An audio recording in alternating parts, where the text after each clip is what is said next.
sa akin ng kapatid ko.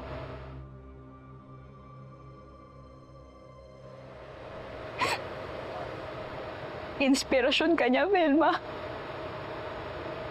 Role model. Wala siyang ibang mukhang bibig kundi ikaw magmula nung nakapasok siya dito sa Velma Beauty. She considered this place as her second home. Her safe place. Pero impyerno pala tong lugar na to. At ikaw mismo ang nagtulak sa kanya sa kamatayan. Kaya ngayon, ako ang magtutulak sa'yo sa kulungan kung saan ka dapat mabulok. Okay, that's it. Tigil mo na ito, pwede ba? Bitawan mo ako!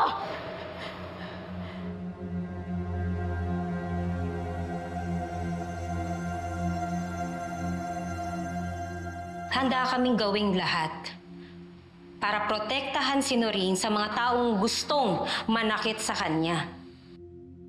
Ayaw namin umiiyak yun si Noreen. Bawat luha ni Noreen may katumbas na sampal at sabunot.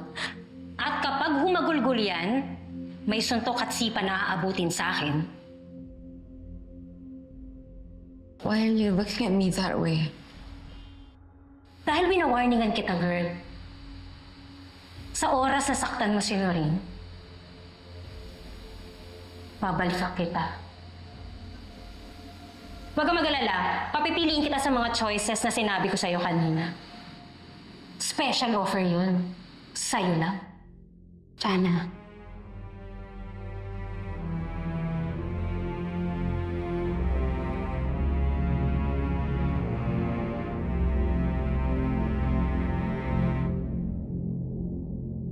Kahit mag-ilang beses pa kayo maghugas ng kamay sa ginawa niyo sa kapatid ko, hindi niyo na matatanggal ang dugo niya sa mga palad niyo!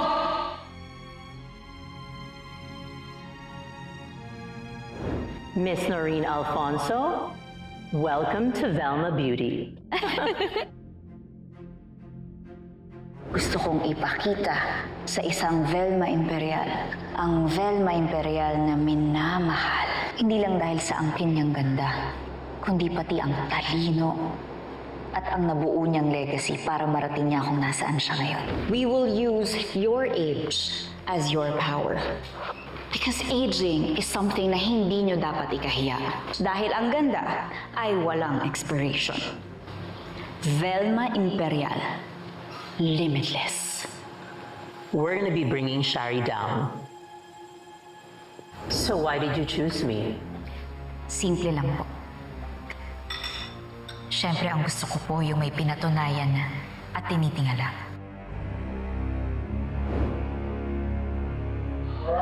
You ungrateful little witch! Are you okay? Velma, get a hold of yourself, please. Babaeng yan! That's enough. Please, that's enough. Please, relax. Ladies and gentlemen, please, thank you so much for coming, but the show is over. Exit is over there. Leave! Please make your way to the exits. Everybody, please, this way. I'm so sorry.